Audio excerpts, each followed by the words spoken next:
मनमोहन सिंह बहुत योग्य prime minister थे, मैं आदर करता हूं। और सुनो, बहुत उससे ज्यादा ज्ञानी और विद्वान प्राइम मिनिस्टर अभी तक नहीं हुआ कोई नहीं। मैं भी गुणगान करता हूं, लेकिन सबसे बड़ा उनको कमी क्या था कि वो जो आंख मूंद के बैठ गए ना, वो जनता के चुभा 10 साल जो चुभा नहीं। सुनिए पहले इनकी बात मैं सुनो जो उनके राज में घोटाले होते रहे, कॉमन घोटाला, स्पेक्ट्रम घोटाला, कोयला घोटाला, क्या न जाने कितने घोटाला, आदर्श घोटाला होते रहे। और जब भी कभी बोलते थे तो चाबुक दिखाते थे, ऐसे राहुल गांधी या सोनिया गांधी चुप कर बैठा रहा। और सुनो, जब कभी कोई बात हुआ तो अध्यादेश फाड़ के उनके मुंह पर फेंक दिया। आप बताओ, अभी आपने नहीं पूरी बात सुनिए भाई साहब, अब सुनिए। अध्यादेश की आपने बात करी, अध्यादेश उन्होंने कौन सा फाड़ा था? जिसमें 2 साल की सजा वाला अध्यादेश दिया गया था कि अगर किसी तरह से कोई बात आता है तो उसे 2 साल की सजा नहीं दी जाए और उसकी सांसदीय या विधायकी रद्द ना करी जाए, जिसका खामियाजा उन्होंने खुद भुगता। जब गुजरात हाई कोर्ट ने उन्हें 2 साल की सजा दी तो उसी अध्यादेश की बदौलत बार बार ये बात उठी थी कि अगर राहुल गांधी उस अध्यादेश को नहीं फाड़ते तो आज वो सजा से बचे होते। लेकिन उस वक्त उन्हें क्या जरूरी लगा था कि ये जो हमारे सांसद हैं, ये जो हमारे विधायक हैं, पूरे जनता के प्रतिनिधि होते हैं, ये किस तरह से चुन के आते हैं, किस तरह से इनको फ्रेम करा जा सकता है, किस तरह से इन पर आरोप लगाए जा सकते हैं। और इसमें बहुत सारे ऐसे योग्य लोग भी होंगे कि जिनके साथ कहीं वो इलेक्शन का वो डाल के और इन्हें 2-2 साल की सजा देके इन्हें योग्य ना घोषित कर दिया जाए। इस वजह से उन्होंने अध्यादेश को फाड़ा था, जिसका सबसे पहला शिकार वो खुद हुए। ठीक है, दूसरी बात अब आप सुनिए। आपने कहा कि वो लगातार ऐसे बैठे रहते थे। मनमोहन सिंह जी अपने कार्यकाल में जितनी प्रेस कॉन्फ्रेंस करी, मोदी जी ने कितनी करी? 0। हर सवाल का जवाब देते थे, कोई फैब्रिकेटेड सवाल नहीं होते थे। सारा मीडिया उनसे खड़ा होकर सवाल पूछता था, किसी भी किस्म का सवाल पूछता था और वो जवाब देते थे, क्योंकि उनके पास जवाब होते थे। उनकी इकोनॉमी को पूरी दुनिया ने सराहा। उनकी लिखी किताबें आज भी हार्वर्ड यूनिवर्सिटी में पढ़ाई जाती है, अमेरिकन यूनिवर्सिटी में पढ़ाई जाती है लगातार। उनके जैसा प्रधानमंत्री आपने खुद अपने बात से कही कि कोई नहीं हुआ, तो अगर वो योग्य थे तो किस लिए थे? या उनकी किसी भी प्रेस कॉन्फ्रेंस में आपने राहुल गांधी जी को साथ में बैठे देखा जब वो जवाब देते थे? नहीं। 14 में पब्लिक ने क्यों हटा दिया, बता देते हैं उसका भी। सुनिए आखिरी बात सुन लीजिए, अब मेरी भी सांस उखड़ने लगी है, पानी पीने की जरूरत मुझे भी महसूस है। 2014 में क्या हुआ? आपने आरोप लगाया 2G घोटाले का, ठीक है जी, 2G स्पेक्ट्रम घोटाला, जिसमें CAG ने अब आरोप लगाया कि 1,70,000 करोड़ का घोटाला हुआ है। जनता की दिमाग में बैठ गई बात। CAG के विनोद राय थे, उन्हीं भाई साहब ने आरोप लगाया कि कोलगेट घोटाला हुआ, यानी कोयले में घोटाला हुआ है। ठीक है जी, उसके बाद आरोप लगा, उसके बाद एक और तीसरा आरोप लगा आदर्श हाउसिंग सोसाइटी का।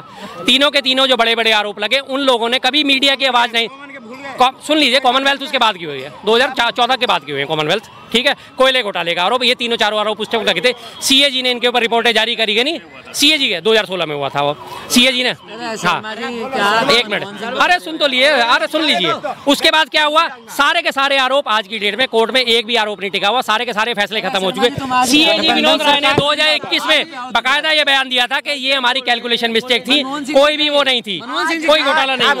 आज अगर कोई है संसद में बीजेपी का, हमारा ही बीजेपी का सांसद, जो मोदी जी के बनाए अध्यादेश को फाड़ दे और कहे कॉन्फ्रेंस की बात, कॉन्फ्रेंस वो करता है। उद्घाटन बनाते थे योजना, मनमोहन सिंह जी उद्घाटन करने जा रहे हैं, राहुल गांधी उद्घाटन करने जा रहे हैं, सोनिया गांधी आज बना रही है सरकार, उद्घाटन करते हैं। रोज कॉन्फ्रेंस करने की जरूरत क्या है? तो मोदी जी क्यों नहीं प्रेस का जवाब? वो तो जनता के बीच में जाके कॉन्फ्रेंस कर रहे हैं, जनता के बीच में मन की बात कर रहे हैं, तो उन्हें जरूरत क्या है 5 मीडिया को बुला के करने के लिए? देश की जनता नहीं देख रही है? जनता उनसे सवाल तो ही न आज अभी 10 दिन के अंदर तमिलनाडु हर महीने हर रोज उद्घाटन हो रहा है, कहीं 5,000 कहीं 10,000 करोड़ की, कभी कांग्रेस ने की। देश की जनता नहीं देख रही है, कहीं 1,000 करोड़ की हो रही है, कोई 5,000 करोड़। अब शर्मा जी तो चले गए, गठबंधन सरकार जिंदाबाद। आपने उद्घाटन की बात करी, आप वो लगातार उद्घाटन कब कर रहे हैं? जब आपके 2024 के इलेक्शन डिक्लेयर हो चुके हैं। ठीक है जी, उससे पहले आपने हर स्टेट में जाके, जहां जहां आपकी सरकार नहीं बननी, वहां जाके आपने सौगातों की रेवड़ियां बांटनी शुरू कर दी। जब आपको याद होगा बिहार में आपके इलेक्शन थे, बिहार में गए थे मोदी जी जनसभा करने, मोदी जी ने क्या बोला था? बिहार की जनता को मैं 1 लाख करोड़ रुपए की सौगात देता हूँ। जबरदस्त तालियां सुनिए, हाँ पूरी बात सुना करो यार। 1 लाख करोड़ की सौगात देता हूँ, सारी जनता बड़ी खुश, जबरदस्त जनता ने तालियां बजाई, तालियां बज के उनमें और छाया। अच्छा 1 लाख करोड़, चलो मैं 1.25 लाख करोड़ की सौगात देता हूँ। क्या वो 1.25 लाख करोड़ आज तक मिल गया बिहार की जनता को? बिहार के हालात आज भी वहीं के वहीं है। सुनिए दूसरी बात, उसके बाद क्या हुआ, जब कोविड आया 2020 में, उन्होंने क्या घोषणा करी, 20 लाख करोड़ का पैकेज कोविड से लड़ने के लिए दिया। 20 लाख करोड़ का पैकेज आपको कहीं नजर आया रोड पे? उसके बाद सेकंड कोविड की वेव आई, तब उन्होंने फिर 20 लाख करोड़ का पैकेज घोषित कर दिया। क्या वो दिखा? कहीं दिखा? रोड पे चलता दिखने का मतलब ये होता है, आप मजाक देखो, कुतर्क करोगे तो आप जितने मर्जी करे जाओ। क्या नहीं, क्या मतलब होता है उसका? आपको मतलब नहीं समझ में आ रहा ना, तो कोई बात नहीं, आप मजे लो भाई साहब। आपको नहीं समझ में आ रहा, आप मजे लो, आप मजे लो। नहीं, विदेश की जनता भी देखी है जो मोदी जी ने कोरोना पर कैसे काबू पाया। क्या लग रहा है मोदी जी वादे पूरे कर पा रहे? मोदी जी जो उनका मैनिफेस्टो था 2019 में बनाए थे, 2024 तक पूरे एजेंडे को पूरा कर दिए।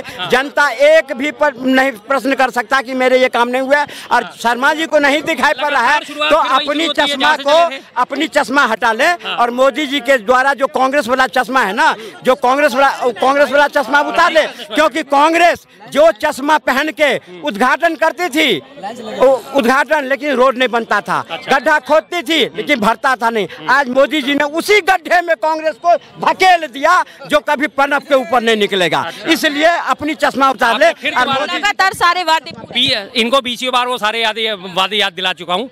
आपने कहा मोदी जी ने सब कुछ कर दिया, 2 करोड़ रोजगार प्रति वर्ष दूंगा, दे दिए? किसको दिया? दे दिया। विदेशों से काला धन वापिस आ जाएगा, आ गया। हाँ? विदेशों में इतना काला धन जमा है कि अगर वो सारा वापिस आ जाएगा तो एक एक व्यक्ति के खाते में 15-15 लाख तो ऐसे ही आ जाएंगे। 15 लाख छोड़ो, 1500 रुपए भी आए काले धन के रूप में, काले धन के रूप में। वैसे उन्होंने लोगों को सौगात दे दी, किसी को 2000, किसी को 5000, जनधन योजना में या आपने किसान निधि में 2-2000 पकड़ा। काले धन की बात हुई। स्विस बैंक में उस टाइम माना जाता था कि 20,000 करोड़ का जो है काला धन जमा है, जो आज बढ़ के फिर से दोबारा आंकड़े आ रहे हैं कि वो बढ़ के 40,000 करोड़ हो चुका है। 40,000 करोड़, हालांकि वो उससे भी और बहुत ज्यादा बड़ी रकम हो सकती है। हर एक को मैं आपको पक्का मकान दूंगा, 2022 तक सबको छत दे दूंगा, सबको छत दे दी।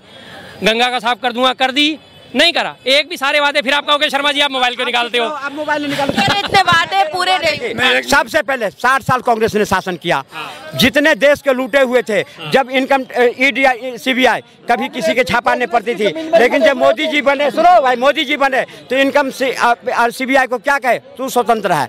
कांग्रेस के 60 साल के शासन में महज 5,000 करोड़ की उगाई हुई थी। आज मोदी जी के 10 साल के शासनकाल में 1,000 करोड़ की उगाई हुई है, जिससे देश की जनता का भलाई हो रहा है। कांग्रेस क्या, हाँ मान ली 1,000 करोड़ की, सुन लीजिए, अब सुन लीजिए, यही 1 लाख करोड़, 1 लाख करोड़, 1 लाख करोड़ की उगाई हुई। इनके सरकार में होता है ना कि जो गलत आदमी रहता है इनके सरकार में होता है, इनके पास वॉशिंग मशीन है, वो आते हैं ऐसे धूल के निकल जाते हैं, साफ क्लीन मशीन है।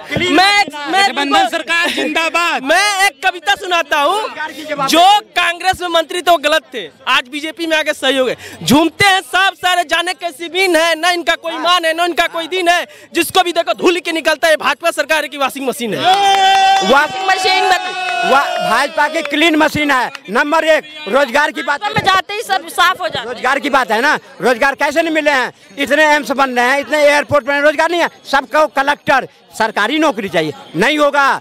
आज भी सरकारी नौकरी मिल रहा है, जिसके दिमाग है, जो पास करने वाला उसको मिल रहे हैं, जो नहीं ऐसे रोजगार कहाँ निकल रहा है? देखिए 2 करोड़ रोजगार, इतने हाईवे बने, बिना कौन बनाया?